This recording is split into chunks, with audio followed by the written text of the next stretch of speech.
सुप्रभात। मैं हूं कृष्ण गोपाल। आज हम बात करने जा रहे हैं माध्यमिक शिक्षा बोर्ड की पाठ्य पुस्तक क्षितिज में अध्याय नंबर 6 जयशंकर प्रसाद की जो प्रभो कविता है। जैसा कि अपन पिछले वीडियो में प्रभो कविता के पहले काव्यांश की और दूसरे काव्यांश की सप्रसंग व्याख्या कर चुके हैं। आज जो काव्यांश नंबर 3 है उसकी अपन यहाँ पर जो आप देख रहे हैं स्क्रीन पे उसकी सप्रसंग व्याख्या करेंगे। काव्यांश 3 है ये प्रभो कविता का। यदि आपने पहले वाले काव्यांश से फर्स्ट और सेकंड अर्थात पहला और दूसरा काव्यांश की जो सप्रसंग व्याख्या नहीं देखी है तो चैनल के डिस्क्रिप्शन में जाके लिंक पर क्लिक करके आप वहां से ये इसकी सप्रसंग व्याख्या और विशेष देख सकते हैं।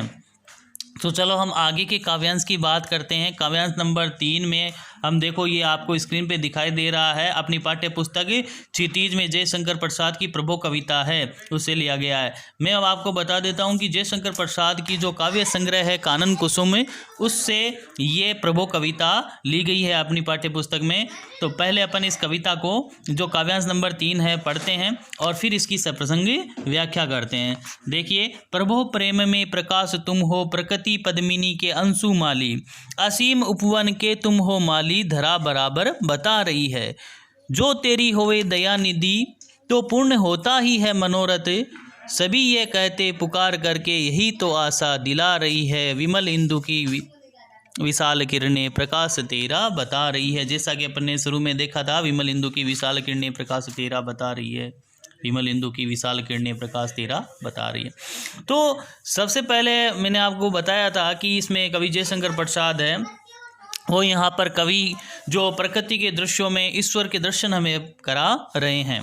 तो प्रकृति के दृश्यों में ईश्वर के दर्शन के साथ ही अब आगे जयशंकर प्रसाद यहाँ पर बता रहे हैं। सबसे पहले अपन यदि शब्द अर्थ नहीं पता है तो एक बार शब्दों के अर्थ को समझ लीजिए। जैसे कि यहाँ पर आया है आपके प्रकृति पद्मिनी के अंशुमाली, तो पद्मिनी का अर्थ यहाँ कमलिनी है, कमलिनी, और अंशुमाली का मतलब यहाँ जो अंशुमाली यानी सूर्य रूपी जो माली है यहाँ पर मतलब सूर्य है वो, क्योंकि प्रकृति का जो पोषण करने वाला उसको पालन पोषण करने वाला पेड़ पौधों को जो सूर्य की किरणें से प्रदान होता है तो ये जो सूर्य है वो माली के रूप में है। तो यहाँ अंशुमाली का अर्थ यहाँ पर कौन है? सूर्य है।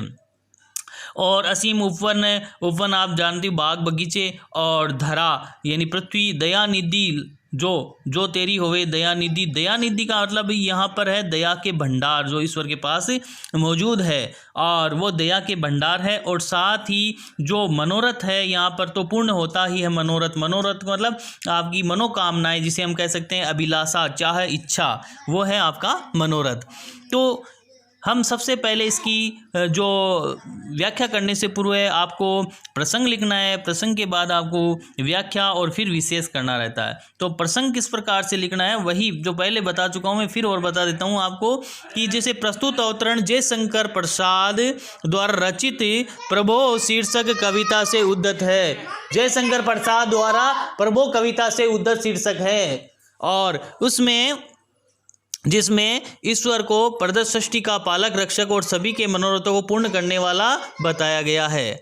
तो अब हम बात करते हैं कि व्याख्या की। तो व्याख्या के अपन में देखेंगे कि कवि वर्णन करते हुए या स्तुति करते हुए कहता है कि हे ईश्वर, इस समस्त प्रकृति रूपी कमलिनी के विकसित करने वाले सूर्य तुम हो, तुम्हारा यह प्रेम में प्रकाश सब और फैला रहा है।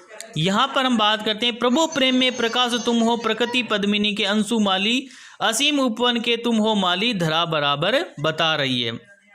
तो यहाँ इसका पता बराबर कौन बता रही है? ये पृथ्वी कि समस्त प्रकृति रूपी कमलिनी को विकसित करने वाले सूर्य तुम ही हो और तुम्हारा ही यह प्रेम में प्रकाश है सब और फैल रहा है। तुम ही इस सृष्टि या संसार रूपी उपवन के मालियों अर्थात पालक एवं रक्षक हो।